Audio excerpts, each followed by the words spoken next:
Hello, I'm Ian and welcome to Somerset News Network. I'm just thinking aloud and looking at films and books I've read over the years. And I'm thinking the UK is a giant sociology experiment. Let me try and explain. It's like being in a mixture of 1984, an episode of Big Brother, where you throw everybody in that don't know each other and see how they interact, and Brave New World. Mix all that together and you've got Britain today. We've got people that have done honest Facebook posts, what they believe to be true, and they're in prison for 2 years. I had a 4-month police investigation on me for a one-liner as a Facebook reply to somebody. And because somebody doesn't like me, they wanted to have a go at me, they used the police as a weapon. It's just like 1984. And it's like somebody's going to watch over us, the sociologists, and see how people react. It's like the government saying, right, we'll take the winter fuel allowance off the old age pensions and see what they do. And then we'll take the inheritance away from farmers and see what they do. The way that a far left Marxist government thinks is we want to spend money, so we got to tax the people, because it's only the rich that pay tax. But everybody pays. And if fuel goes up and petrol goes up and the stuff you buy is going to cost more, then your end product is going to cost more, because the companies have then got to put the premium back onto the customer. And then the customer can't pay for it because he's paying so much tax. Therefore you get a depression. And that's what's happening now. Is it some big social experiment? Because it can't be for the good of the country, and it can't be logical. Because everything they do is destroying the country. Who is actually running the country? Starmer's got no vision. He's got no idea what he's doing. Is somebody running Starmer? Somebody in charge of Starmer? Could it be in number 10 that there's like a dark forces? Someone running the show? I don't know. But this is what I suspect. And to keep the ministers in line, all the female ministers, number 10, I think, has been briefing against them to keep them in their place. And that's quite frightening. That basically, they're bullying a minister of the state. Why? We don't know. It's all done behind closed doors and it's in the shadows. But it's one big brother exercise. And we're the guinea pigs. What will they do next? I've said before that the British people do not like tyranny. We can only take so much and then we snap. And we're at that stage at the moment. People will not stand it for a lot longer. There's loads of different information coming out. They're saying that Labour MPs are going to go over to reform. But there's no reports about that at all. They say Starmer's going to resign. Well, he hadn't resigned yet. He's still in place. Is this still all part of the psyop that they're playing on us to see what people think because they got focus groups? They tell us why we didn't vote Labour at the local elections. Is this still all part of the psyop? Oh, they said it's over the winter fuel allowance. But there isn't enough people affected by the winter fuel allowance to have affected that result. It's a number of things why people don't vote for Labour. Because they know they can't trust them. They said before the election that they were going to do this, they were going to do that. They were going to be fiscal responsible. Well, where's that gone? That's gone out the window. People just don't trust Labour. We didn't trust the Tories. That's why the Tories lost the election. We don't trust Labour, and that's why Labour lost all the local councils. And the by-election was won by Reform. They had a 14,000 majority. And Reform, I've got to admit, it was a big majority of 6 votes. But people are disillusioned with the main parties. Farage knows this and he's filling that void. I think he believes in what he says. It's common sense policies. But is he also part of this Big Brother exercise? I don't know who's running it. Men in grey suits, they used to call them.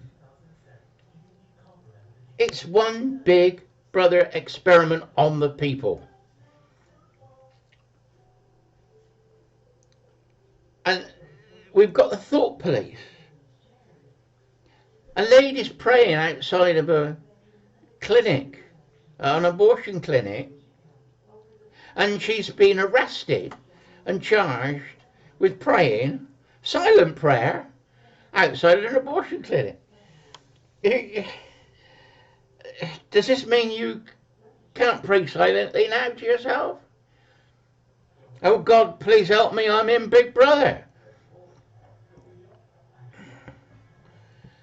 You know, I take things from the Bible. Now, I'm not a Bible basher, but there's phrases that the Bible uses to explain life and explain people. And occasionally I find bits and I think, oh, that's like today. That was written 2,000 years ago. And things written in there still happening now because it's human nature. What we've got to do is use social media, use YouTube, and tell people what we think.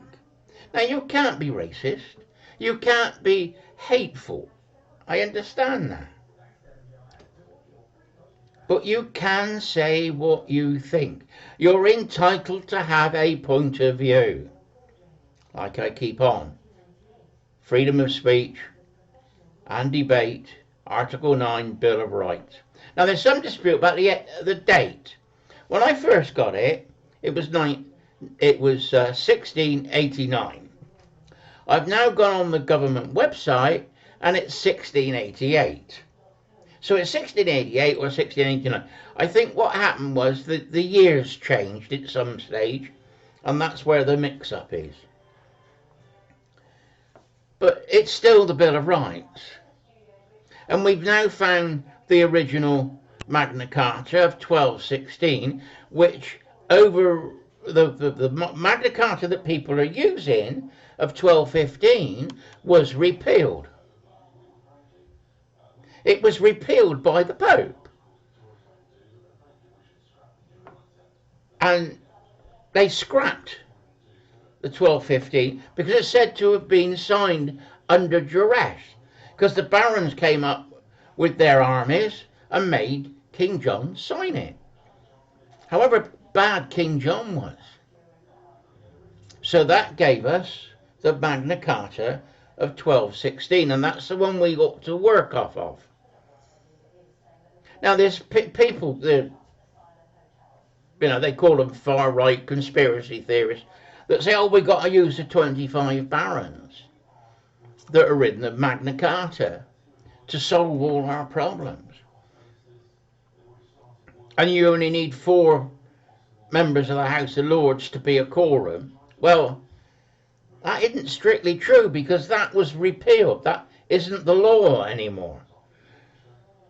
The 1216 is the law, and we've got to work with that one. And there's all sorts of things. And I'm thinking there's people giving disinformation as part of this total psyop to make you think you've got rights you haven't really got. I've been trying to say you've got to know your rights, and I've been working off old Acts of Parliament. I haven't used the Magna Carta because I wasn't sure that which parts of it were still relevant. But as I now find out that we've got the Magna Carta of 1216 and that's taken over from it, then that's what you've got to work off of. It was reaffirmed in 1297, and then subsequent Liberties of the Subject Acts reaffirmed that Magna Carta. Liberties of the Subject of 1354, that's where we get the wording, due process of law. Now the only way to fight this social experiment is by people understanding the law. What you can say, what you can't say. They're trying to suppress us like Big Brother and the thought police. The police should not be policing Facebook unless you're inciting violence and real hatred. If you're making a comment that they don't like and they disagree with, the police still shouldn't be investigating it. They actually should be helping you to uphold your right of free speech, because that's the law under the Bill of Rights. When I did my Bill of Rights video that you can still see on here, I had some guy on about that it was only for MPs. Well, I said, well, why, when somebody takes a newspaper to court on the grounds of free speech, or their defence is free speech, it goes straight to the High Court under the Law Lords, which would have sat in the House of Commons. So the Article 9 of the Bill of Rights is for MPs, because they get free speech in Parliament, and it's for newspapers for free speech. You can't signal out certain sections of society if the law has got to be equal to all. And that's in another old act as well, that the law will be governed equally. And therefore, we've all got that right of free speech. And this Big Brother exercise, which is straight out of 1984 and Brave New World, it's done to try and shut you up. All I'm saying is, yes, you've got to be careful what you say, but you have the right to have an opinion. And notice, I don't use freedom of expression. That's a Napoleonic law. It's in the European Court of Human Rights. That isn't British law. When John Locke talked about the freedom of expression, it was religious expression he was talking about. John Locke may have had a hand in helping to write the Bill of Rights. I've got no proof on that, but that's what some of the scholars I've been talking to have told me. Anyway, I think I've yacked for long enough today. But really think what is happening out there. This government is tyranny, pure tyranny, like King John, like James II, and now Starmer. And we have to stand up peacefully. I don't want a hot war. I don't want a hot civil war. I want to try and stop that before we get there. And if we all agree, which I think 99% of us do, that we can't go on like this, then we just got to say it and agree. If you don't agree, put a note down there and we'll have a chat. If you do agree, give me a thumbs up. And if you think I'm right, share this far and wide. Let's start the debate going. Anyway, Ian, Somerset News Network, signing off. Bye-bye.